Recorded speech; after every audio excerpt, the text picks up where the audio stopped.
السلام عليكم أصحاب قالك كسر هذا كنالك أوكي waxaan rabaa in aan soo furto Play Store-ha si aan application aan isticmaalayo aan soo saaro text box ayaan ka bax ku qoray Play Store-ka okay sidan ayuu u yaala application-ka download karso hadii aan download karsan waxa download karstay 10 milyan oo qof waa application aan ka hubno open ayaan dhahayaa haduu soo hore ku download karsan install karso okay waxaan dhahayaa get start okay kabacdi waxaan gelinayaa email-ka aan rabo in aan ku isticmaalo application-kan waxa loogu talagalay in lagu isticmaalo email account email-kaas oo ku noqonaya midka aad mar walba lambarkaaga ku haysanaysid kaas oo aan marna waayo lambarkaaga hadii aad ku xidhatid WhatsApp si aad mar walba u heshid dal kasta joogtid okay waxaan dooranayaa 669 oo ah furaha dalka Hindiya dalkii aan rabo ayaan ka dhigan karaa marka qof walba dalka uu jecel yahay ayuu ka dhigan karaa aniga waxaan rabaa inaan ka dhigto dalka Hindiya okay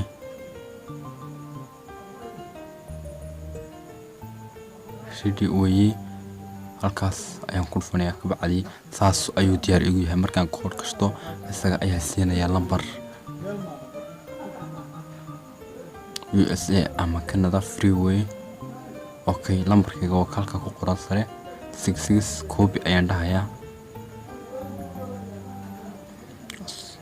halkaas ayaan ku dhufanayaa kabacdi lambarka uu ii copy ka rasmiyaa waxaan soo furanayaa WhatsApp-kayga si aan ugu isticmaalo application lambarka aan u gashto okay agree ayaan dhahayaa continue ayaan taabanayaa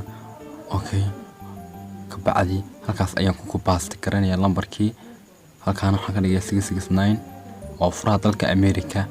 okay next ayaan dhahayaa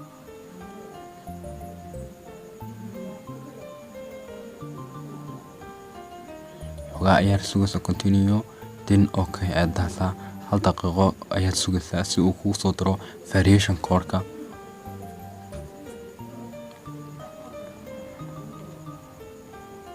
okay uu isaga ayaa si automatic ah isku gelinaya wada uu wada ama okay call ayaan dooranayaa si uu ii soo waco ka bacdi soo ayaa waka uu soo wacay okay waan ka qabanayaa kabacdi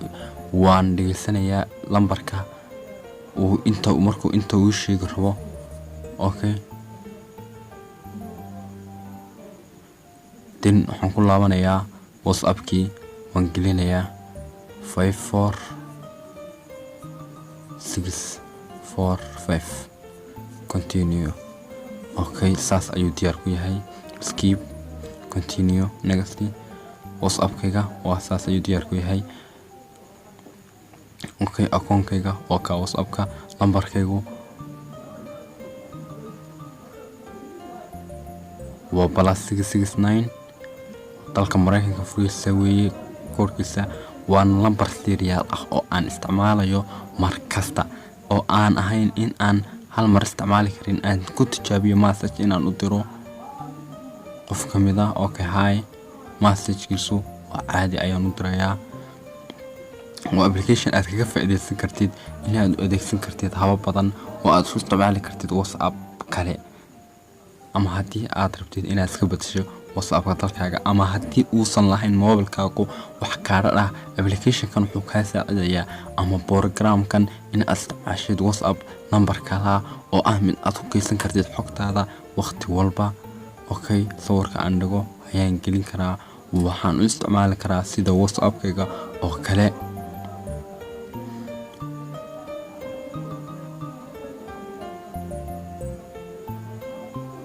okay asxaabta wanaagsantii fadlan naga caawi like share and subscribe wasalaamu calaykum waraxmatullaahi wabarakaatuh bye bye